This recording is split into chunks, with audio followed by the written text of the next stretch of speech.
Bom dia a todos e a todas que nos assistem, diretamente dos canais Anamola, dos canais VM7 e de outros meios afins.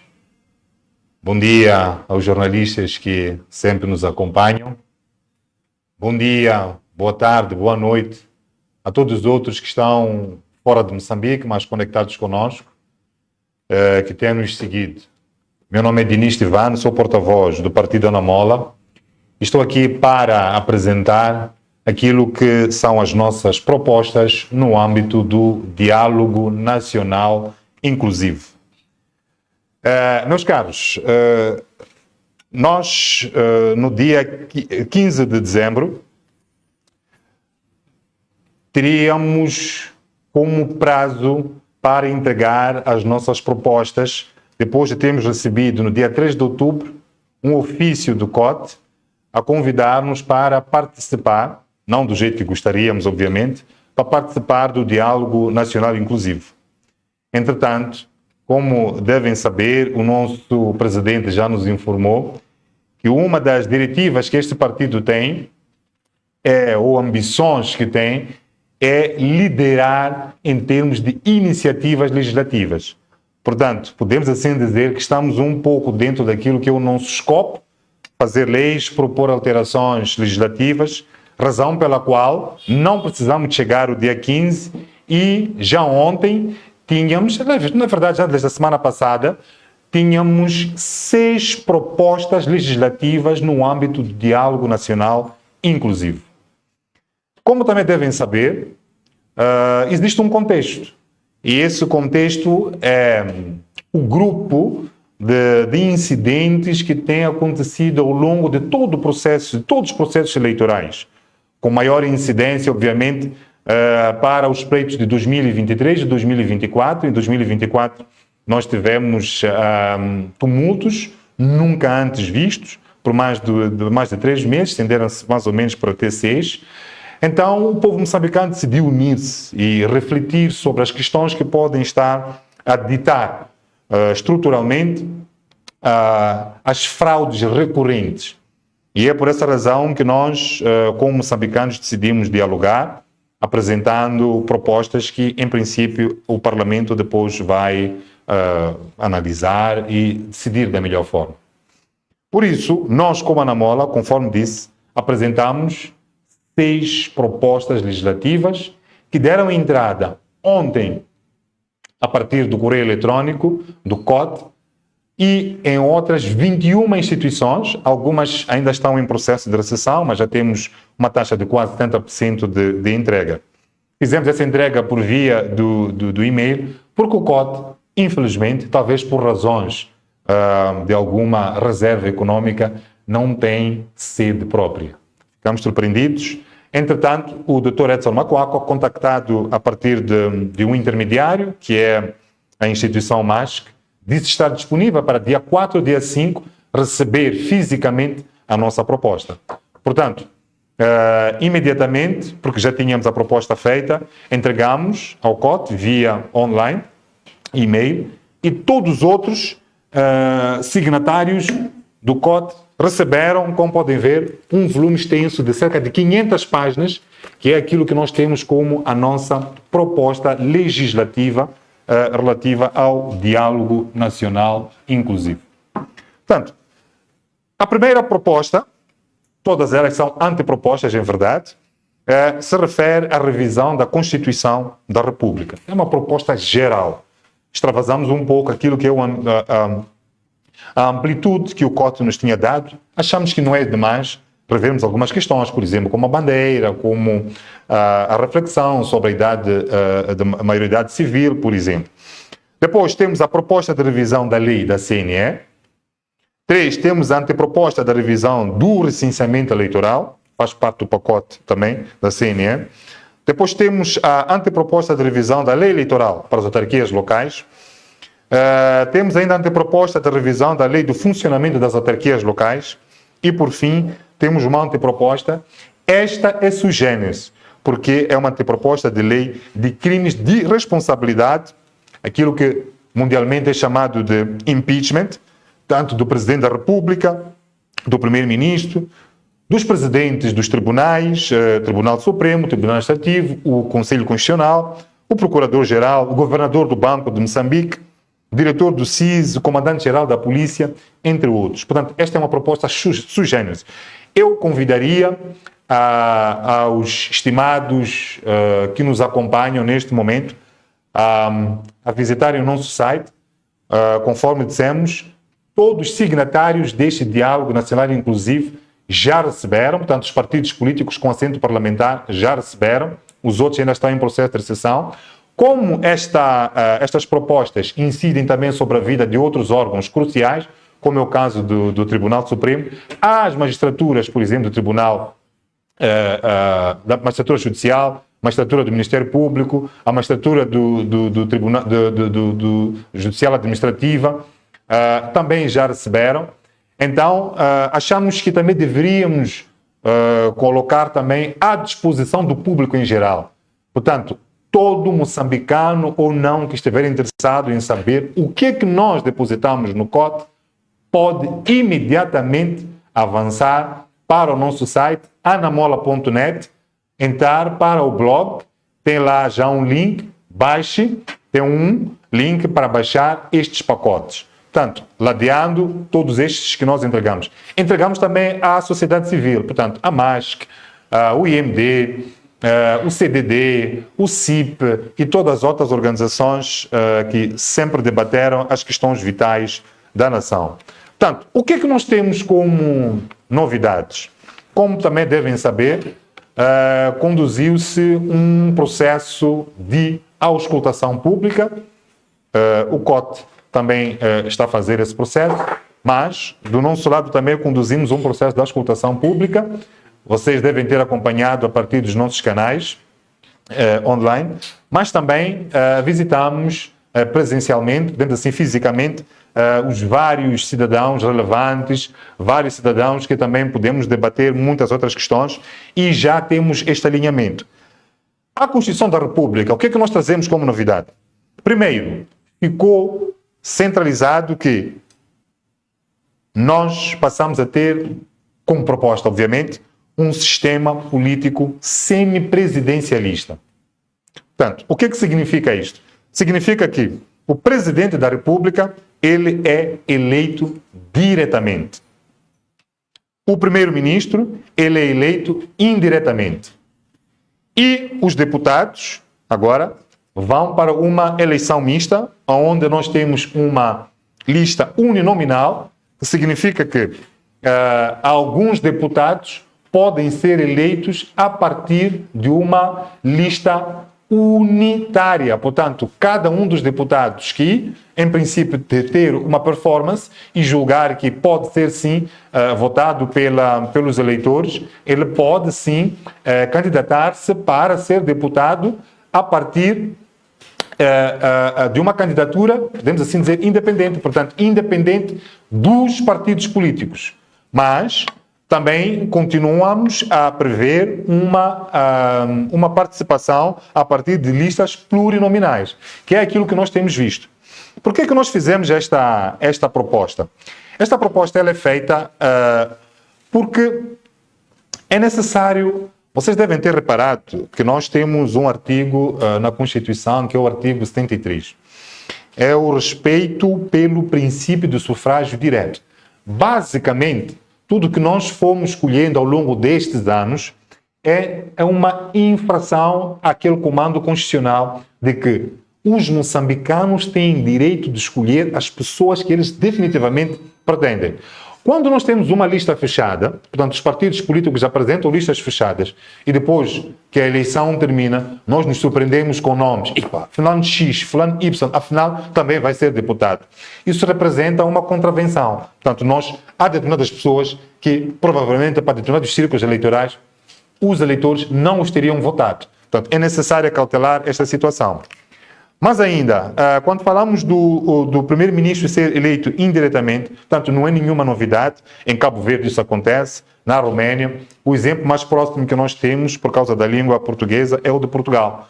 Portanto, que muita gente às vezes confunde com um sistema parlamentar. Portanto, o sistema português ele é semipresidencialista. Os sistemas parlamentares são aqueles em que o presidente quase que não tem poderes, é quase um corta-fitas. Por exemplo, no sistema alemão existe um sistema federal, ao mesmo tempo parlamentar. Portanto, como existe uma autonomia em cada uma das federações, o chanceler acaba sendo o chefe de governo, que é o elemento de unidade com todos os outros líderes federais. Isso dilui por completo a mancha que seria do Presidente da República. A mesma coisa acontece, por exemplo, na Inglaterra, que também tem uma monarquia parlamentar. Portanto, não são os exemplos de Portugal, da Romênia, de Cabo Verde, e é isto que nós estamos a propor para nós. Portanto, o Presidente da República em Moçambique continuará a ter poderes. Quais? É isso que nós já vamos ver. Quais são os poderes do Presidente da República? Ele terá poderes, ou aquilo que chamam de competências, quanto aos outros órgãos.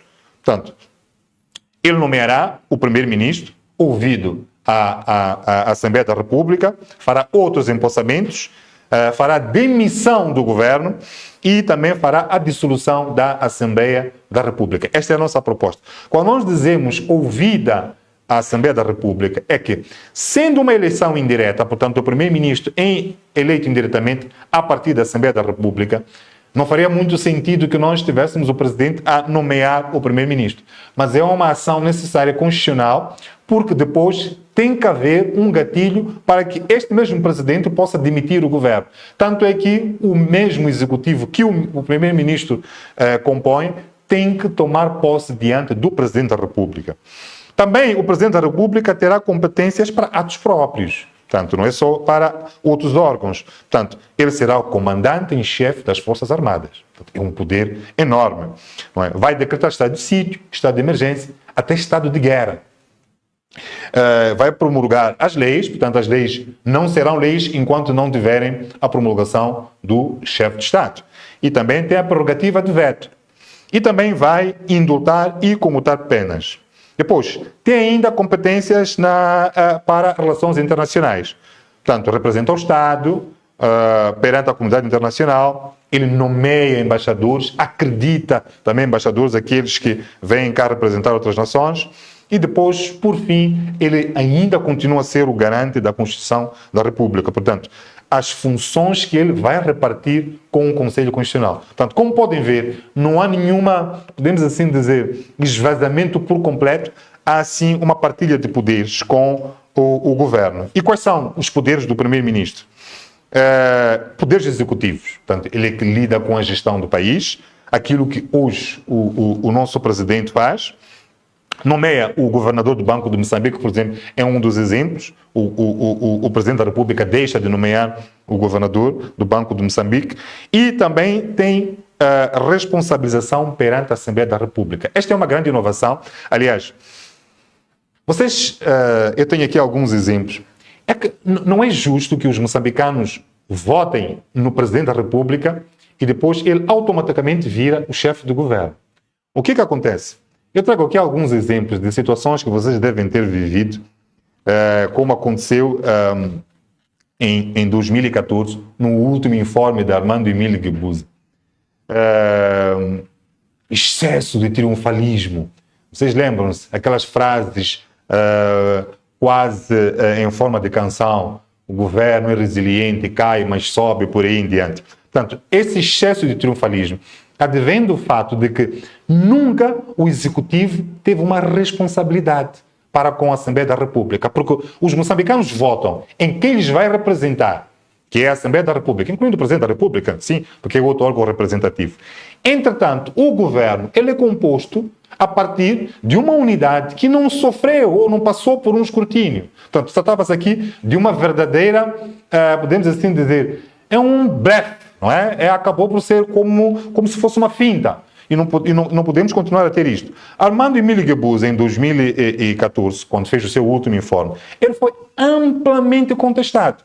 Eu tenho aqui, por exemplo, a frase dele a dizer que o governo é pela consolidação da paz e reconciliação nacional. Mas nós sabemos que o colapso do Estado já naquela altura tinha iniciado. Nos lembramos da greve dos médicos. Portanto, o setor de saúde, quando colapsa, que é o início da greve dos médicos, não poderia ser um elemento a ser ignorado e trazerem aspectos de triunfalismo. Tanto é que os deputados energicamente, reivindicaram que esses informes não eram fidedignos, mas eles não tinham elementos, não tinham ferramentas para cobrar, para verdadeiramente cobrar aquilo que se chama prestação de contas. O que há um informe das atividades é diferente de se fazer prestação de contas. Por exemplo, o deputado Arnaldo Chalaua, um amigo, não é, disse que este informe não reflete a realidade do país. Mas terminou por aí. E depois o teu deputado, o que é que poderia fazer? Ele não pode fazer absolutamente nada. Por quê? Porque o Executivo não está ligado diretamente à Assembleia da República. Portanto, quando o chefe do governo não é uma pessoa saída diretamente ou por outra, autorizada pela Assembleia da República, obviamente que a fiscalização fica fragilizada. Não é? Tem um elemento, é como se o governo até agora não tivesse casa própria, não soubesse quem é o seu chefe de família. Não é? Por exemplo, James Gingi, que na altura era deputado pelo MDM, um grande amigo meu, disse que não faz sentido que o informe do chefe de Estado só espelhe coisas positivas, não é? Quando o país já atravessava por grandes problemas. Mas depois, James Gingi, o que mais poderia fazer? Infelizmente, até agora, os deputados podem se vociferar, podem se palavrear, podem papaguear, podem zangar, gritar, mas nada podem fazer. E os ministros vão continuar. Nós vimos, Celso Correia é um exemplo, é um bom exemplo, vocês sabem porquê, não é? Tem um Sustenta, nós temos outros exemplos, por exemplo, de outras pessoas coletivas indexadas, por exemplo, aos ministérios, que são reflexos de caos. A LAM. Tivemos situações de até POS que descontavam dinheiro de bilhetes, tinham uma terminal em bottle stores.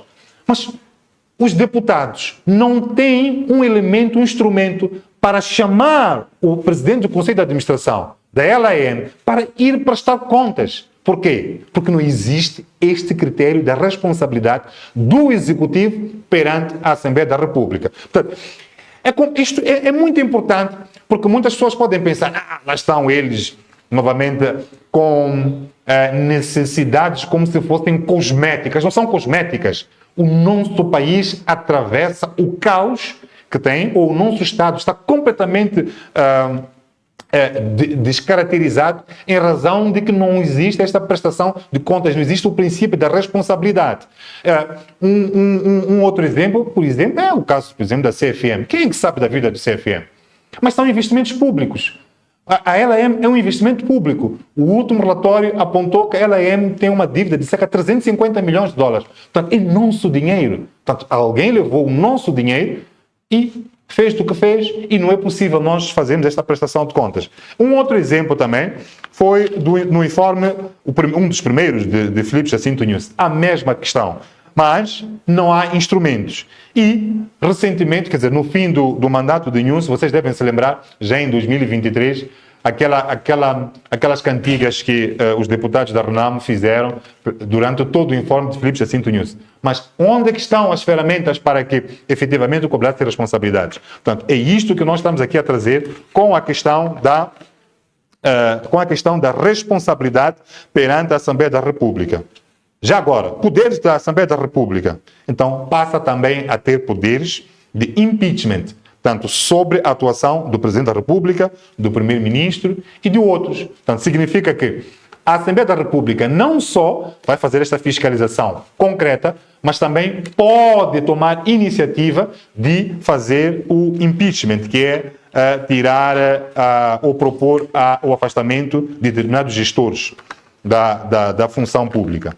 Nós temos também ainda, dentro da alteração da Constituição, a despartidarização das instituições do Estado.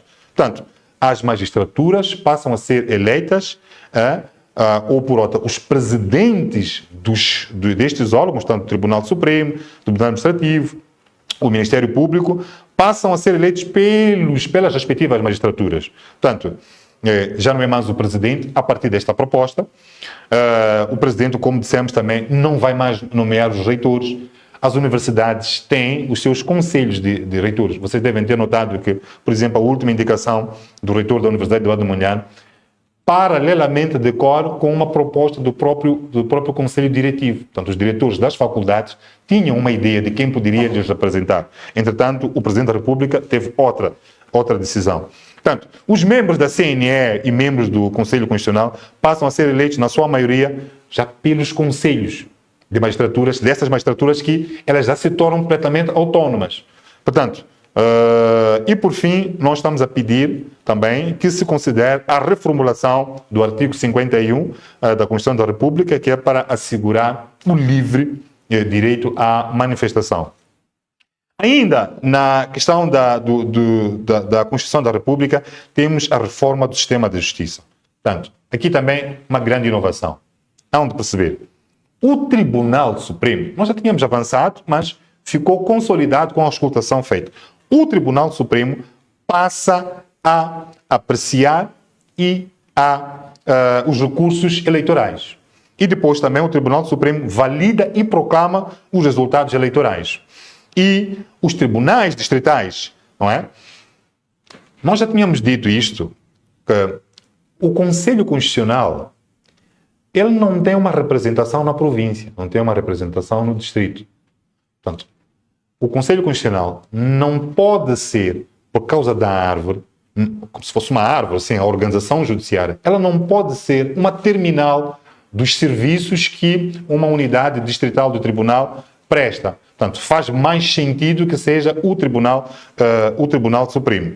Portanto, o Conselho Constitucional, nesta ordem de ideias, ele vai passar a julgar apenas as questões eleitorais, mas de foro constitucional. Portanto, tudo aquilo que for de constitucional violado no processo eleitoral será, sim, o escopo do Conselho Constitucional. Por exemplo, se o Tribunal Supremo violar algumas regras constitucionais e existir um recurso, aí sim o Conselho Constitucional pode entrar em cena. Portanto, e por fim, ainda no sistema de justiça, nós vamos ter a reformulação do artigo 235. Aqui também é uma grande inovação, e vão concordar comigo. De acordo com a inscrição deste artigo 235 da Constituição da República, há de perceber que o Ministério Público é advogado do Estado. Mas eu pergunto-vos, o exemplo do caso das dívidas ocultas. Nós pretendemos colocar, por exemplo, o ex-presidente da República num tribunal que é para ele responder perante os crimes que lhe são imputados. A Procuradoria da República aparece a defender o Presidente da República. Não faz qualquer sentido. Portanto, a Procuradoria da República ou o Ministério Público, ele é o garante da legalidade. A legalidade é um princípio vernacular, é um princípio clavicular. Ou por outra, a atuação da administração pública ou a atuação do próprio Estado, ele só é de facto se respeitar a legalidade. Então, como é que se explica que aqueles que infringem a lei, sendo órgãos ou pessoas ligadas a órgãos do Estado, sejam defendidos por aquele que é o garante da legalidade? Aqui me parece que há um problema. Até nós que somos pais de família, não defendemos os nossos filhos quando eles roubam. Então, por que o Ministério Público, por que vai estar na Constituição da República que o Ministério Público pode defender o Estado, sendo ele infrator da lei? Um exemplo simples. Muitos casos acontecem, a gente tem visto nos jornais, demissões de funcionários públicos ilegais. Por que o Ministério Público vai ter que defender? Não! O Ministério Público devia ser ela sair e ir dizer àquela instituição que ela deve se conformar com a lei e não aparecer como defensor dela. Portanto, aqui é fundamental que haja uma reformulação deste artigo. Portanto, era isto que era importante. A urna deve ser o mesmo. Nós não podemos ter, numa mesma Assembleia, temos 3 urnas. Eleição presidencial, eleição para a Assembleia da República, eleição para a Assembleia Provincial. Entretanto, no final, o número de boletins de voto que está em cada um dos caixotes é diferente. Claramente, isso leva imediatamente à nulidade. Porque ninguém pode aparecer e são entregues 3 boletins de voto e depois ele decidir que vai meter uns e não meter outros. Não faz qualquer sentido. Não. Logo a partida significa que houve uma atividade ilícita. Essa eleição tem que ser anulada imediatamente. Não há recontagem, não há nada. Aquilo é anulação imediata. Portanto, depois temos a obrigação da fixação de cópias de atas editais. Tem que haver coincidência numérica de boletins de voto em determinadas assembleias de voto. Depois, não deve haver impedimento para os delegados de candidatura de acompanhar os resultados. Não pode haver impedimento de delegados de candidatura, de assinatura dos documentos. Vocês já viram lembram-se das situações de presidentes a fugirem com atas.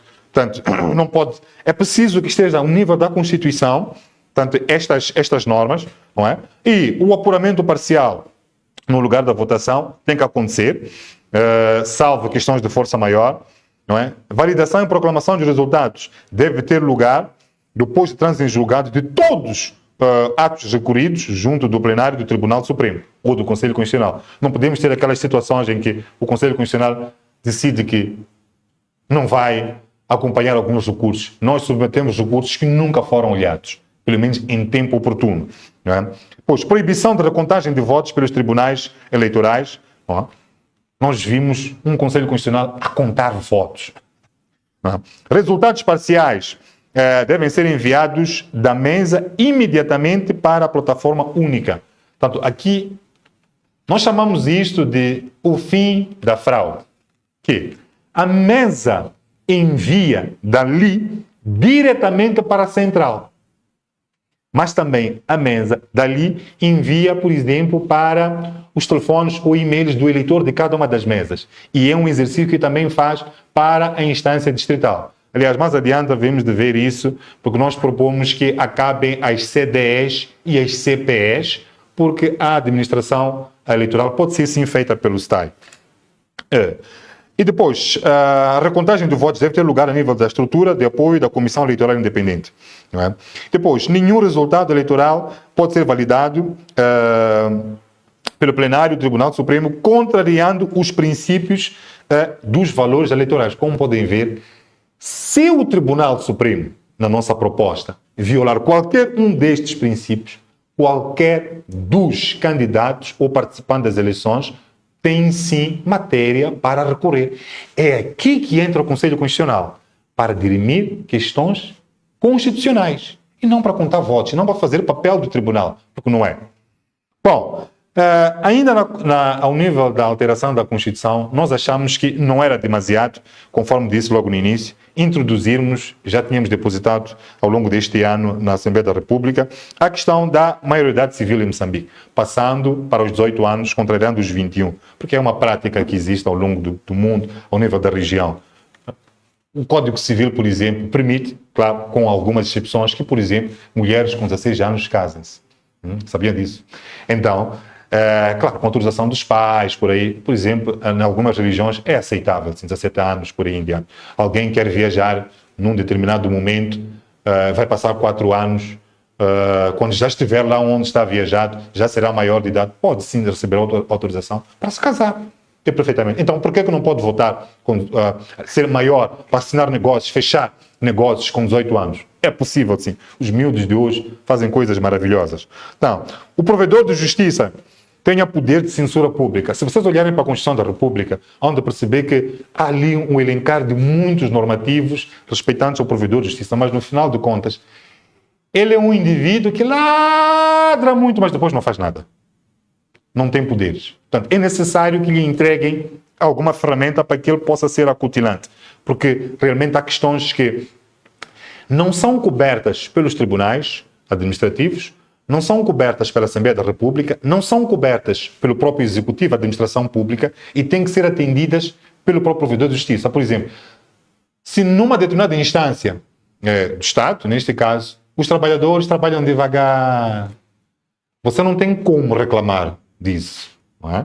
Então, é a Provedoria da Justiça que trata dessas questões. Então, ele tem que ter uma ferramenta para fazer com que aquele passe a trabalhar rápido, como podem ver.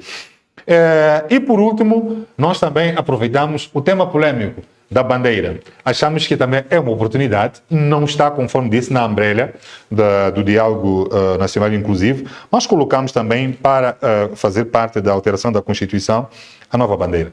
Meus caros, quem estiver aí em casa pode pesquisar JSC Kalashnikov Company ou Kalashnikov Concern Group. Onde ver que aparece é uma empresa russa. Fabrica várias armas. A AK-47 é um dos produtos, dos produtos que fez mais sucesso por essa empresa. Tem a AK-16, a AK-17, a AK-28, a AK não sei o quê. A AK-47 é um dos produtos dessa empresa. Nem é do governo russo. É um privado. Tem um capital misto, na verdade, que decidiu criar um produto, tem uma patente. Por que um Estado soberano vai estar a fazer publicidade de um produto de um privado? Significa que a este andar, amanhã, marcas como Adidas, como Nike e por aí em diante, podem ser também elementos para figurar na nossa bandeira. Não faz qualquer sentido. Portanto, é necessário... Portanto, estas questões não são supérfluas. Eu prometi fazer um vídeo, mas eu vou agora desembuchar o que tanto quis dizer. Vocês sabem qual é a taxa ou a parcela de muçulmanos que são moçambicanos? São cerca de 17 a 20%. Os muçulmanos, eles têm são cinco valores que defendem. E um deles é a ida a Meca. Portanto, quando se pode, é verdade, o muçulmano se torna mais muçulmano, não é? Quando ele visita a Meca. Portanto, a ida a Meca não é uma atividade eminentemente turística, que não é turística, faz parte da sua essência. E, de acordo com a nossa Constituição, nós somos um Estado laico. A laicidade significa que o Estado moçambicano ele é um Estado que não se conecta com nenhum tipo de religião ou profecia. Então, mas também a laicidade é um valor dos Estados modernos. Por quê? Porque um Estado que seja laico, ele promove todas as condições para que todas as profecias, todas as religiões, todas as correntes, elas possam efetivamente prosperar. Portanto, isto é uma questão até de direitos humanos. Então, quando nós temos uma bandeira, atenção ao que eu vou dizer agora, quando nós temos uma bandeira que é um elemento que impede o exercício de uma religião, então nós temos um problema. É que os muçulmanos, quando vão a Meca, eu recebi, não posso dizer os nomes, claro, mas recebi relatos de moçambicanos que foram quase presos. Portanto, eles não podem exibir a bandeira da República de Moçambique em razão de que essa bandeira é um símbolo, porque tem um símbolo de terrorismo. A AK-47, meus caros, além de ser um produto privado, é simbólico de terrorismo. Então, por que nós estamos com problemas em retirar uma arma que nem bem aos moçambicanos faz? A não ser que nós não queiramos ser inclusivos e digamos que 20% da população não merece ser moçambicano. Não pode. Portanto, esta questão da bandeira, eu apelo aos partidos que estão no Parlamento a pegarem o projeto da alteração da bandeira. Não são obrigados a concordar com aquela proposta em concreto, mas qualquer outro pode sim elevar-se o nível do concurso que foi feito e se pedirem novas propostas, desde que a retirada da bandeira, na bandeira da AK-47 seja efetiva. Portanto, era necessário dizer isto. Bom, fim desta parte relativa ao pacote de propostas da Assembleia da República, nós também apresentamos uma revisão do quadro legal da CNE e dos atos eleitorais. Portanto, conforme nós dissemos, a CNE passaria a chamar-se Comissão Eleitoral Independente. O presidente desta comissão seria eleito pela Assembleia da República, mas depois, e seria composta por 11 membros. E 3 membros da comissão seria pelo Conselho Superior da Magistratura Judicial, 3 pelo Conselho Superior da Magistratura Judicial Administrativa, 3 pelo Conselho Superior da Magistratura do Ministério Público e 1 pelo Conselho Jurisdicional da Ordem dos Advogados. Aqui o que é que nós fizemos? Propusemos, lá está, que é para que todos, absolutamente todos, porque nós não podemos dar um poder que depois não é efetivo. Então, propomos que a vice-presidência deste CEI passe a ser anual e rotativa. Portanto, qualquer um dos membros, seja da Ordem dos Advogados, seja da Magistratura Administrativa, do Ministério Público ou Judicial, sempre será vice-presidente. É como se fosse presidente. Portanto, é uma forma de dar poder. Depois, conforme disse, haverá uma eliminação das CPEs, das CDEs, porque o STA a esses níveis pode fazer esse trabalho. Também já se percebeu há muito tempo que não tinham muito trabalho. E esta STAI passa a requalificar os votos. Não podemos voltar a ter a situação de vermos o Conselho Constitucional a contar votos. Não é? Nós temos uma instituição que tem a competência para tal, não estamos a alterar absolutamente nada. Portanto, funcionários e agentes do SAI devem ter literacia informática. O critério de escrutínio destes membros tem que ser também por verificação de domínio de ferramentas digitais de informáticas. Não é? O prazo precatório para anúncio dos resultados, não é? Pela Comissão Eleitoral Independente tem que ser até ao 5º dia do fecho das urnas. Portanto, até 5 dias do decorrer das eleições, pelo menos a Comissão Eleitoral Independente tem que dizer 15 dias é demais. Portanto, os membros da Comissão Eleitoral Independente, na posse, não é? Suspendem aquele que estiver em exercício. Ele tem que suspender a militância partidária e tem que ser mesmo por um instrumento. E se descobrir que alguém pertence a algum partido político, ainda que sendo membro da Comissão Eleitoral Independente, vai ditar não só a anulação da eleição naquela circunscrição e também ele vai responder por crime de desobediência. Então, por fim, também a lei, em princípio, vai fixar os impedimentos, suspensões e incentivos para os membros da Comissão Eleitoral Independente. Depois também apresentamos uma proposta, este é o terceiro pacote, que é a lei do recenseamento eleitoral. É o anexo 3. Quem já tiver baixado pode verificar isso. O STAI, conforme vimos, a questão da literacia informática, cadastra contactos telefónicos ou e-mails ou ambos. E depois, o eleitor passa a receber os resultados a partir do seu telefone, diretamente da mesa. Acabou fraude, meus caros. Mas é isso que os outros países têm estado a fazer. Vocês, como órgãos de comunicação, vocês também terão direito também a uma terminal. Portanto, em função das mesas, terão direito a uma terminal em função do apuramento distrital. Portanto, à medida que as mesas forem mandando para a instância distrital, a imprensa tem direito. Assim, vocês também podem decidir criar um programa especial relativo às eleições e apresentar resultados, ir apresentando. E são fidedignos, é exatamente aquilo que depois a Comissão Eleitoral Independente vai apresentar. É o que nós temos visto no mundo inteiro acontecer. Não há nenhuma novidade. Pois, outras questões. Passa a haver maior rigor nas inscrições no estrangeiro. Vimos que no Zimbábue apareceram 500 e tal mil pessoas inscritas, sinceramente. E nós submetemos um recurso que depois não foi atendido. É por isto que estamos a dizer que o Conselho Constitucional já cumpriu com o seu papel. E também os cadernos passam a estar dispostos eletronicamente. Portanto, não precisamos andar a fazer pedidos, cartas, pedimos nosso caderno, porque eles ficam disponíveis. Depois também temos a questão da lei para a eleição autárquica. Bom, aqui também é uma revisão do quadro, porque a lei não vai ser alterada, mas sim pontualmente revista. Portanto, além da manutenção dos princípios dos valores eleitorais, sob a égide de um homem, um voto, nós estamos a dizer que o plenário do Tribunal Supremo, no processo de validação das eleições, deve se estreitar ao ditame constitucional, né? Verificando apenas a legalidade dos procedimentos eleitorais e não fazendo juízos de valor. Aquilo que nós temos visto. Muitos juízos de valor nos acordam. Quer dizer, o Conselho Constitucional nos habituou até constantemente a fazer recomendações para o legislador. Quer dizer, não faz qualquer sentido. Não só fez recomendações para o legislador, como até de tanto achar-se capaz ou com poder, decidia contravencionar. Não analisava os recursos, mentia, contava votos. Quer dizer, é isto que nós temos que colocar. E estas contravenções ocorrendo, eles incorrem em crimes, porque é preciso estar claro. E lá está, quando analisamos a questão do impeachment.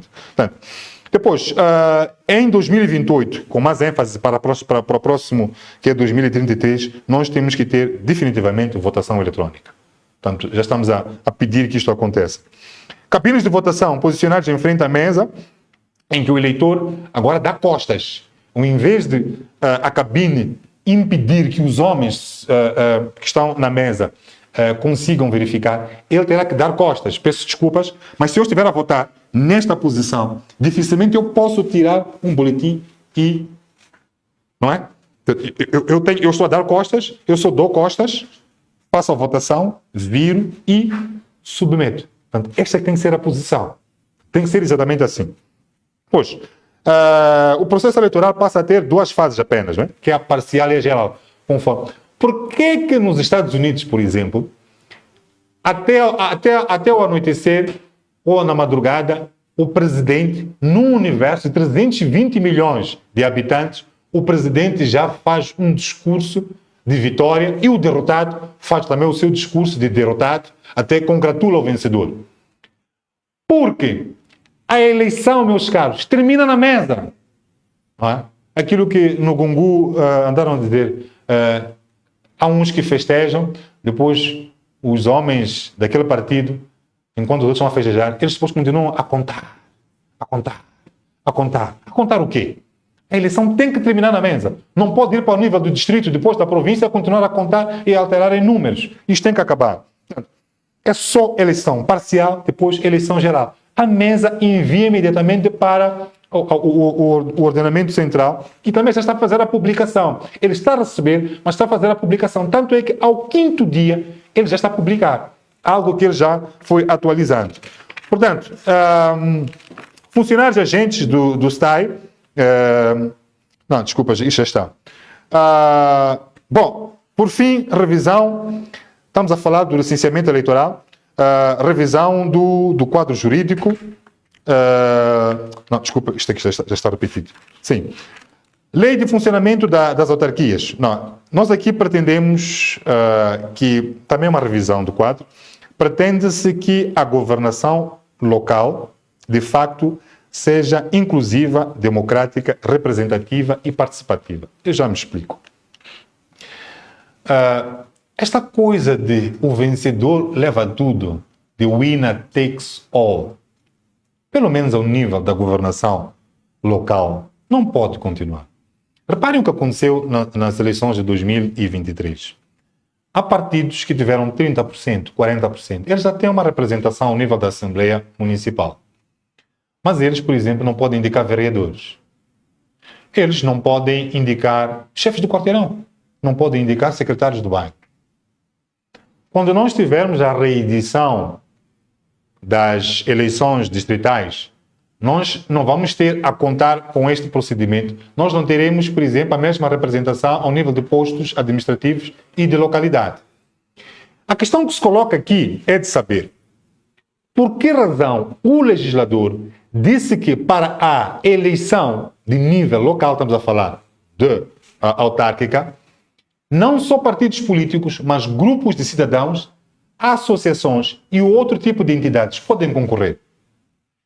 Reparem uma coisa, para decidir quem vai varrer aqui nesta zona, nós precisamos do governo central? Não. Então, se nós respeitarmos este espírito de que é o local que quer gerir a sua rua, então compreende-se claramente que, por exemplo, os vereadores não precisam de ser todos nomeados por aquela entidade que ganhou a eleição ou que teve maioria. Percebem? Aqui nós temos verdadeiramente a inclusão. Isto sim é democracia. E acontece. Claro que em Portugal, acontece em Portugal. Em Portugal melhoraram muito, porque os vereadores também fazem, eles respeitam a questão do artigo 73, que é da eleição, que é do sufrágio direto. Portanto, os vereadores são eleitos. E nós estamos a dizer que há de haver uma eleição indireta, pelo menos pelo sistema de proporção. Aqui o que é que acontece? Outra coisa, eu não vou dizer o nome da pessoa, né? Mas vocês lembram-se de um determinado senhor, muito famoso, por acaso, que é um cantor, que processou uma advogada. Aliás, a advogada processou a ele porque ele disse alguns impropérios gerativos. Ali existe um sentimento nas pessoas, especialmente membros daquele partido, de que aquele senhor era incompetente para ser deputado. Se nós tivermos uma situação em que, para a governação local, os partidos fiquem pressionados pelos membros da comunidade a apresentarem pessoas competentes, já não vai existir aquilo. Percebem? Portanto, os membros da Assembleia, os vereadores, um secretário do bairro, um chefe do quarteirão, terá que ser verdadeiramente competente. Por quê? Porque o escrutínio é direto. É o vizinho a ver, não é? O chefe do quarteirão. Portanto, isto sim é democracia, é inclusão, é representatividade. E pronto. Esta tem sido, conforme dissemos, uma prática, não é? Exemplificando-se o caso de Portugal. Por fim, nós vamos passar à lei de crimes de responsabilidade ou lei de impeachment. Bom, meus caros, nós aqui introduzimos um comando constitucional. Eu prefiro fazer uma leitura de alguns crimes para vocês perceberem a gravidade da coisa. Vou pegar o nosso dossiê, porque, em princípio, esta proposta de lei, moçambicanos, baixem e informem-se. Vocês viram várias vezes o vosso país a ser vendido. Hoje continuamos a dever cerca de 2,2 bilhões de dólares, porque há pessoas que usaram do Estado para proveito próprio. E outras situações. Fala-se que Cabo Delgado é um exemplo também de abuso. Portanto, estas questões já estão acauteladas nesta lei. Portanto, imaginem, aqui vem o artigo 5, que é a proposta. São crimes de responsabilidade do Presidente da República contra o Estado contactar direta ou indiretamente com a inteligência do governo estrangeiro, apoiando a fazer guerra ou a cometer hostilidade contra o seu Estado. Prometer-lhe assistência, ou favor, ou dar-lhe qualquer auxílio nos preparativos ou planos de guerra contra o Estado. Não é? Por exemplo, quando um Estado, um presidente, não empregar contra o inimigo os meios de defesa que poderia dispor, também acaba por ser crime. Portanto, como podem ver, esta proposta já traz as tipificações ou os atos que podem constituir crime feito, por exemplo, pelo Presidente da República. Mas também temos do Primeiro-Ministro, temos do Procurador-Geral, dos juízes e de outros membros do Estado. Portanto, nós convidamos a que baixem, se familiarizem, porque, de facto, ao estabelecermos um procedimento de remoção dos cargos, nós também estamos a dar poder à Assembleia da República, estamos a exigir maior responsabilidade. Nós vemos nos outros países presidentes que sentam-se na cadeira dos réus. Se não sentam na cadeira dos réus, ao menos têm que ir se explicar. O exemplo típico, este último, de 2024. Vejam só, um cenário simples de perceber. A Procuradoria-Geral da República promoveu para que as eleições fossem anuladas. É ou não é verdade? Entretanto, o Conselho Constitucional disse que não. As eleições não deviam ser anuladas. E promoveu um acórdão violando aqueles fatores que a Procuradoria-Geral da República tinha colocado. Sim, existe o princípio da irrecorribilidade, é verdade. Mas o princípio da responsabilidade quer saber do senhor, afinal de contas, o que é que lhe motivou a fazer aquele acórdão? Este, pelo menos, é um sentido que nós, moçambicanos, temos que ter. Nós temos que perceber o que aconteceu para tomar aquelas decisões. Não podemos continuar a ver fraudes. E os perpetradores da fraude estão aí a tomar café. Os filhos até dizem que são eles que emprestam dinheiro ao Estado moçambicano. Nós temos que parar com isto. Portanto, há muita, mas muita promiscuidade ao nível do Estado, em razão de que não existem responsabilidades para com os membros do Estado ou do Governo. E depois nós temos uma série de medidas adicionais que, por exemplo, só funcionários da orgânica da presidência, por exemplo, se deslocam aos locais onde o Presidente da República se reúne e por aí em diante. E mais outras que convido os moçambicanos a irem ao site da Anamola para verificarem estas 6 propostas legislativas que são as que nós depositamos junto ao COT, mas esperamos sim que o Dr. Edson Macuaco, no seu regresso, portanto sem embargo disso, nos receba para que nós entreguemos o dossiê físico. Vamos também informar a imprensa, mas ele já pode compulsar o seu e-mail a dever. Convidamos também as outras organizações a reagirem, comentando, corrigindo, propondo também alterações a este nosso pacote. Bom, senhoras e senhores, era isto que nós tínhamos, 6 pacotes. É este o trabalho que a Anamola vem fazendo já desde sempre.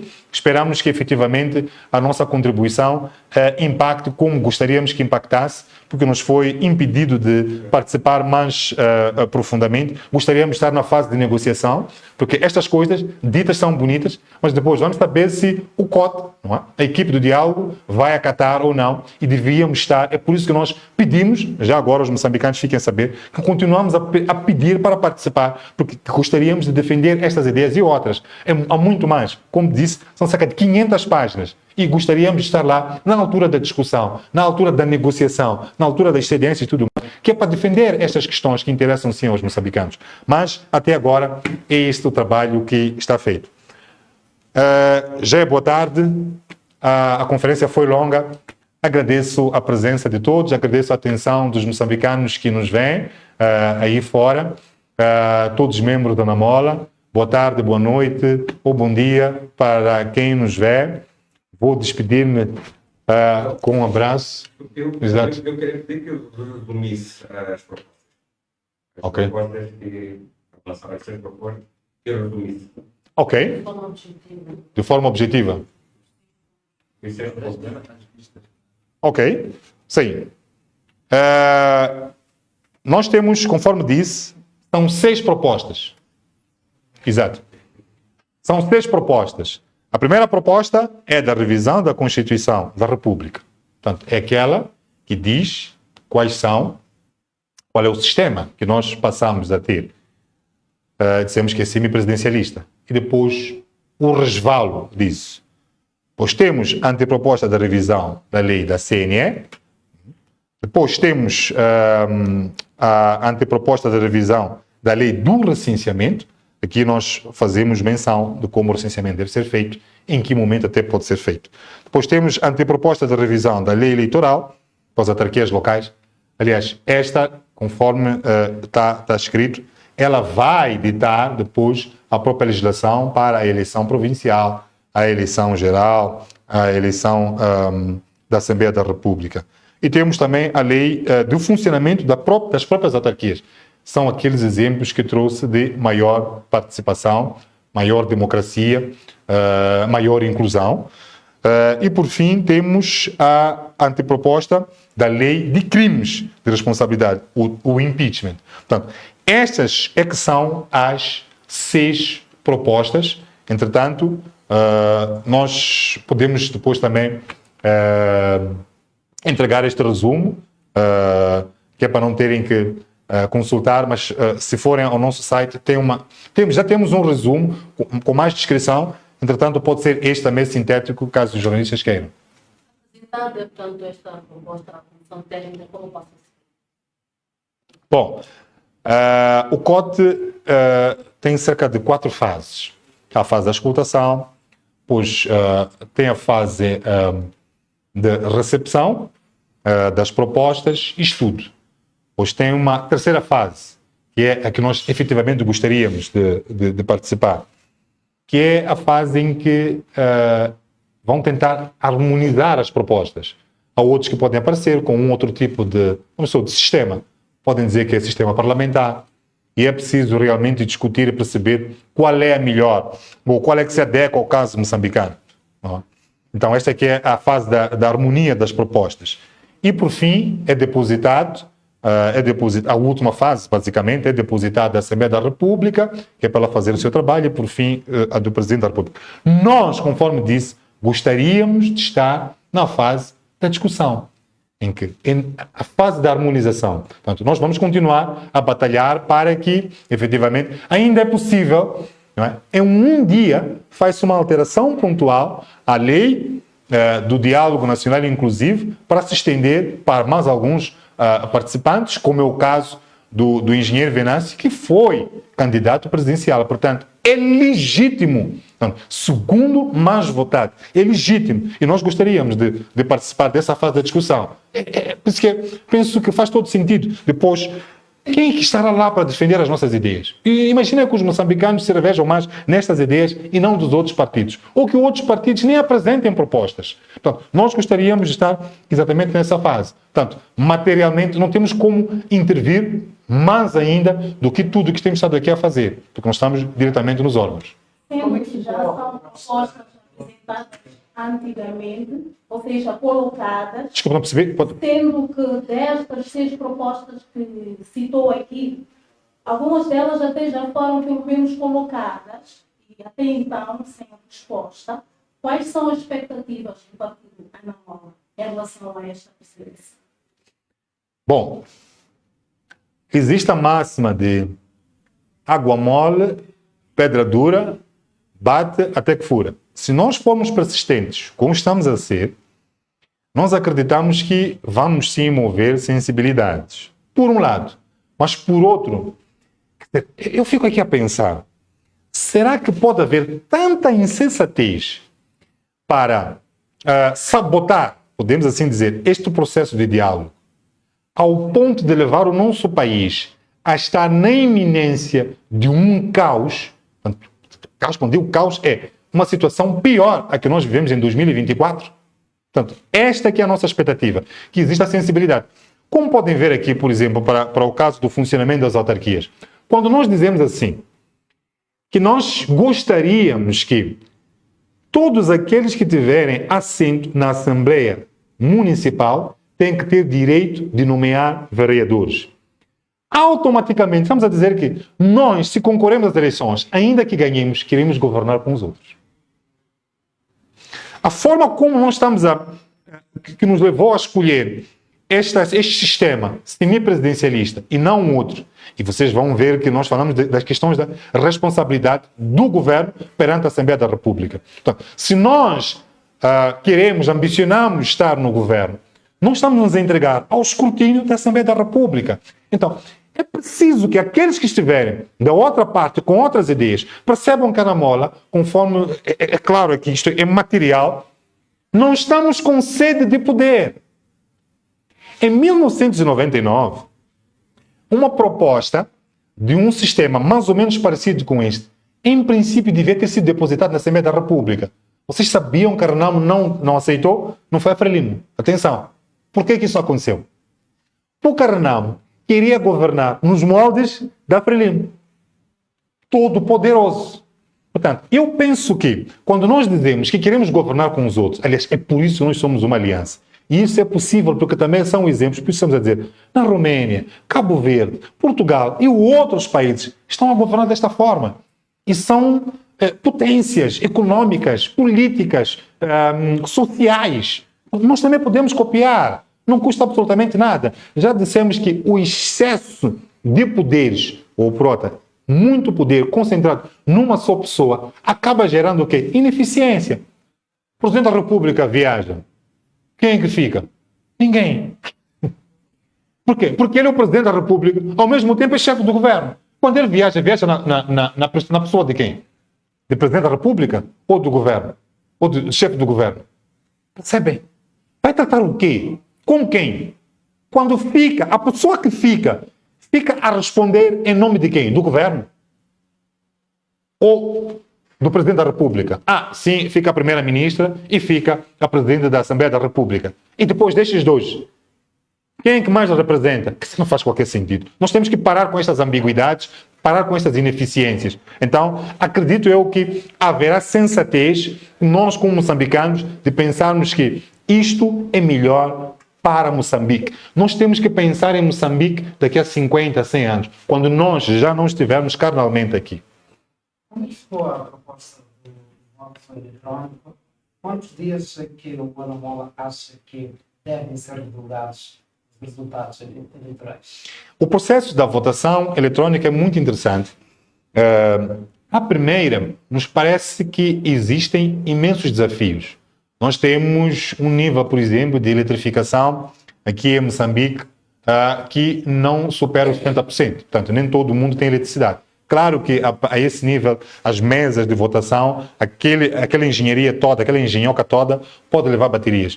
Por aí estamos resolvidos. Mas também temos o desafio da conexão. Mas também isso é resolvível. Portanto, existe uma gradação para, em primeira fase, nós passamos a ter as atas eletrônicas. Portanto, a votação eletrônica como tal, ela vai subir de forma gradativa. Primeiro, já agora é possível isso fazer, o scan existe já há séculos. Portanto, ninguém vai dizer que é uma inovação, é difícil, por aí em diante. Qualquer um sabe scanar um documento. Os celulares até já scanam, têm essas funções. Portanto, ninguém pode dizer que vai ser complicado. Portanto, esta primeira fase, nós vamos fazer com que as atas sejam eletrônicas. Já é um processo. Portanto, não se pode dizer agora que será muito difícil, haverá hackers, por aí em diante, porque aquilo é uma plataforma que corre num mundo próprio. Portanto, é isto que vai acontecer. Agora, em termos de saída de resultados, o resultado na mesa sai no dia, sai na hora. É por isso que nós dissemos aqui acabou a fraude. Porque vocês, jornalistas, se vocês tiverem, quantos distritos nós temos? Nós temos 154, 156 distritos. Se vocês, jornalistas, destacarem 156 pessoas, vocês, no final do dia, quando a mesa enviar os dados para o eleitor, que tem que enviar imediatamente à instância distrital, vocês já podem saber dos resultados. Portanto, no mesmo dia, já é possível termos o resultado. E é o que acontece em todo o mundo. Vai faltar aquela super confirmação. Mas, neste modelo, estamos a dizer que no dia seguinte, pelo menos 24 horas depois, a instância distrital faz também um anúncio à imprensa. Atenção, isto é muito importante, porque a imprensa, conforme dissemos, ela é que é o veículo de informação. E a informação é um bem constitucional, é um bem fundamental. Não é possível os moçambicanos poderem se gerir sem informação. Portanto, nós estamos a dizer que no dia seguinte, a eleição terminou às 18. Até às 22 horas, as mesas já enviaram as instâncias distritais. No dia seguinte, às 12, a instância distrital já está a fazer informe. É só somar, por isso, até 5 dias, só o tempo... São 5 dias para quê? Que é para a instância central, coadjuvada pelo STAI provincial e o STAI distrital, ir enviando os físicos. É só para confirmação. Mas até 5 dias, a Comissão Eleitoral Independente já pode divulgar os resultados. Não precisamos esperar 15 dias. Não é? Disse também que, caso as propostas sejam aprovadas, gostariam de fazer parte da discussão, ou seja, em relação a esta mesma aprovação. Uma vez sendo aprovadas e o Partido Anamola não preside nessa discussão, como poderá posicionar-se? Bom, é como a gente disse. Eu penso que muito do que nos tem estado a separar dos outros é a ideia distorcida do que o Estado é. Se nós entendermos o Estado como uma entidade que representa todos os moçambicanos e que os partidos políticos no seu todo são os veículos de aproximação entre o cidadão e o Estado, nós facilmente não vamos ter esse resvalo. Portanto, acredito eu que, diante desta conferência de imprensa, apresentados estes instrumentos, portanto, se havia uma desconfiança, deixa só dizer isto também, não é muito agradável dizer isto, mas vale a pena. Vocês sabiam que não é só a Frelimo que tem estado a impedir-nos de estar no diálogo nacional inclusive? A RENAM, o MDM, o Podemos e outros partidos com assento nas assembleias municipais, eles têm estado a trabalhar de modo a que nós não participemos. Vários medos. Medo de perder protagonismo e por aí em diante. Acreditamos nós, isto não é a primeira vez. Em 2024, os partidos da oposição uniram-se para castigar a CAD. Portanto, não é a primeira vez. Acreditamos nós que com esta proposta, nos modos em que está, é possível, por fim, desmistificar qualquer confusão que tenha sido criada na cabeça destes partidos. Portanto, acreditamos nós que esse resvalo não vai acontecer. Mas, na possibilidade de esse resvalo a acontecer, se materializar, nós acreditamos que quem fica a perder é a democracia em Moçambique e vimos há 2 dias o presidente Lula a fazer um discurso para os moçambicanos. Muitos até dizem que parece que Venâncio combinou com Lula da Silva para fazer aquele discurso. Porque não é possível nós termos prosperidade sem paz. E a paz passa pelo respeito, pelos anseios e desejos de todos os moçambicanos. É possível se nós conciliarmos. Não pode haver paz aonde há um partido que se outorga o mais merecedor das decisões que guiam o Estado. Portanto, acreditamos nós que, ainda bem que há tempo nós fomos capazes de apresentar essas propostas. Então, penso que fica por completo desmistificado qualquer confusão que se pudesse criar. Também, em algum momento, citou alguns partidos da oposição, que também citou que tem estado a dificultar, de certa forma, e soube-se há pouco tempo que houve uma aprovação no Parlamento, na Assembleia, da Conta Geral do Estado de 2024, que foi aprovada só pelo Partido do Poder. Eu gostaria de saber qual a apreciação que o ministro Bano faz em torno desta mesma aprovação, uma vez que viemos aqui para saber em torno destas propostas que a Namola está a apresentar em torno desta mesma. A pergunta é pertinente, porque significa que, bom, das duas uma, por mais que os partidos da oposição se unam e querendo fazer passar esta proposta, eles não podem, porque o Partido Frelimo é maioritário. Ou, por mais que o Partido Frelimo, assim dizer, queira, estes partidos da oposição também não teriam força para dizer o contrário. Realmente ficamos com esta ambiguidade. Mas o que nós temos que aprender de tudo isto é que, ao longo do mundo, as maiorias, principalmente as maiorias de 2/3, já saíram de moda, podemos assim dizer, que elas são prejudiciais para a política. A governação, a verdadeira governação é a governação inclusiva, nos moldes que nós propusemos para a vida das autarquias. Portanto, mais vale haver uma haver uma governação negociada do que haver uma maioria que, no final de contas, leva o país a ser o segundo mais pobre do mundo. Um país, eu trago sempre esses dados, com 2.500 crianças a morrerem anualmente. Mas temos uma maioria e podem sair e dizer tudo o que quiserem, que o país está bem. Não é? Então, não faz qualquer sentido. Acreditamos nós que vai, a partir de agora, crescer alguma sensatez ao nível dos moçambicanos, mesmo que sejam portadores de outros cartões, não de cor verde, não é? Para estas questões, de que realmente a governação tem que ser o mais inclusiva possível. Todas as ideias são válidas. Muito obrigado. Tudo bem, Sr. Luís? Já vamos falar com o Luís. Ok. Tá bom. Perfeito. Então, lembra-se. Ok.